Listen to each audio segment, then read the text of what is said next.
Today on It's All Fun and Games, we're going to be playing... Today on It's All Fun and Games, we're going to be playing...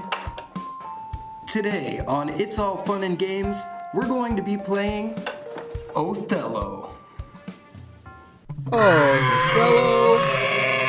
Othello comes with a playing board with 2 disc compartments and 64 2-colored discs.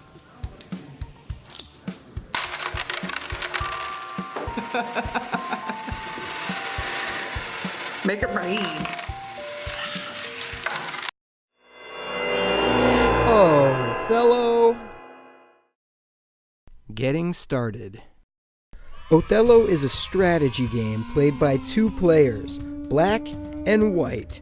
It is placed on an 8x8 board, usually green in color, called the Othello board.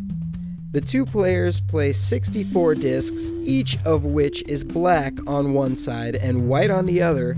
For convenience, each player begins with 32 discs, but these do not belong to him or her, and if his or her opponent runs out of discs, he or she is obligated to give the other player some of the remaining discs.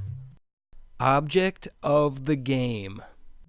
The object of this game is to have more of your color pieces on the board at the end of the game when there are no more possible legal moves to be made. In the game of Othello, the rules are very simple, but it's going to take strategy to win. How to play. Decide which player plays which color up. Place 4 discs in the center of the board, 2 with the black side up, and 2 with the white side up. The discs should be placed so that 2 black side up discs run diagonally in one direction and the 2 white side up discs run diagonally in the other direction. One player plays discs black side up and the other white side up. Black always goes first.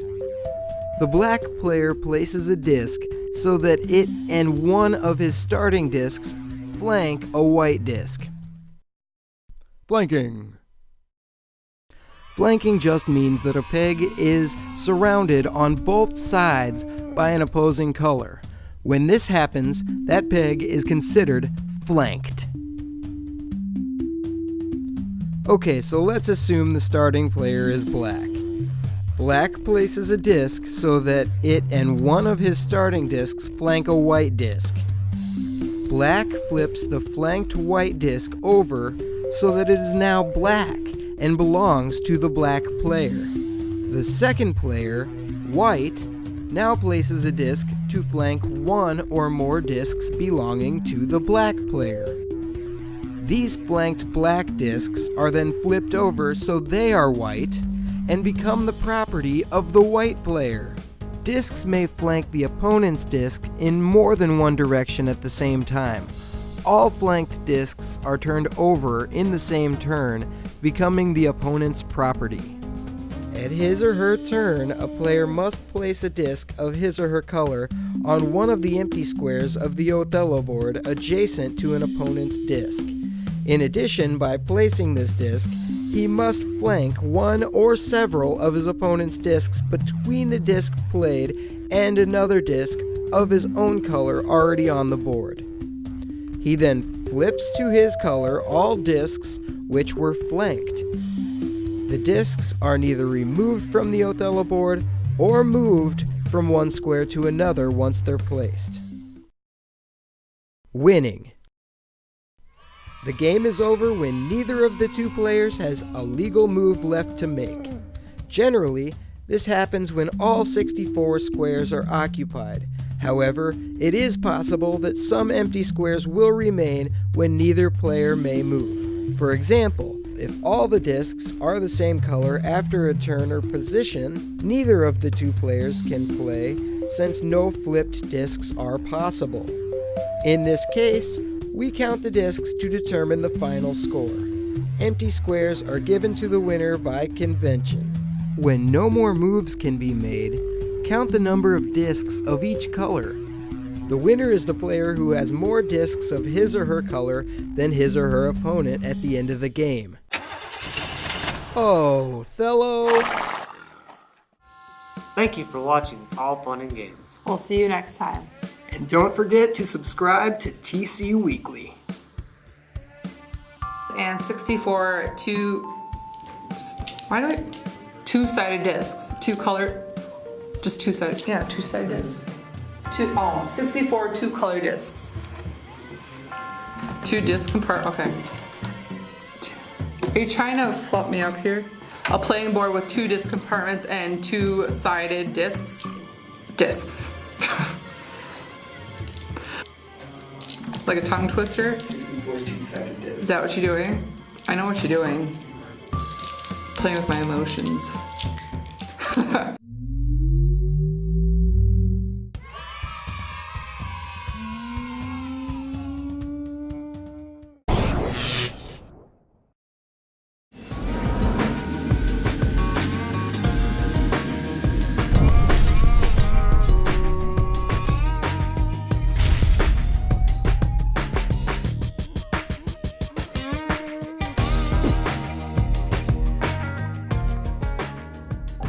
Today on Jimmy Riggers, nail polish.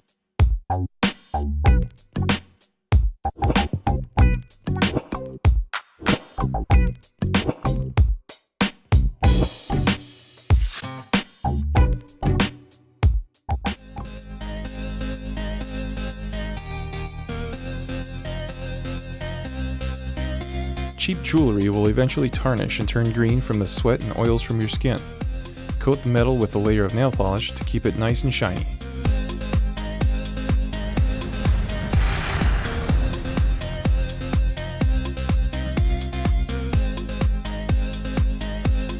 Instead of dealing with a bad taste when sealing an envelope with your tongue, use nail polish to seal the envelope. And deal with a bad smell.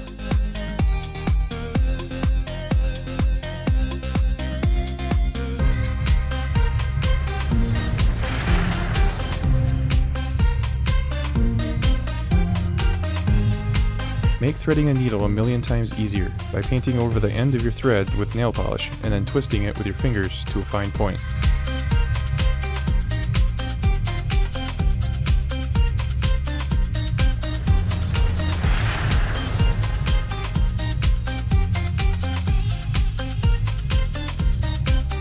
Dip the business end of a match in nail polish to waterproof your matches for camping or hiking trips.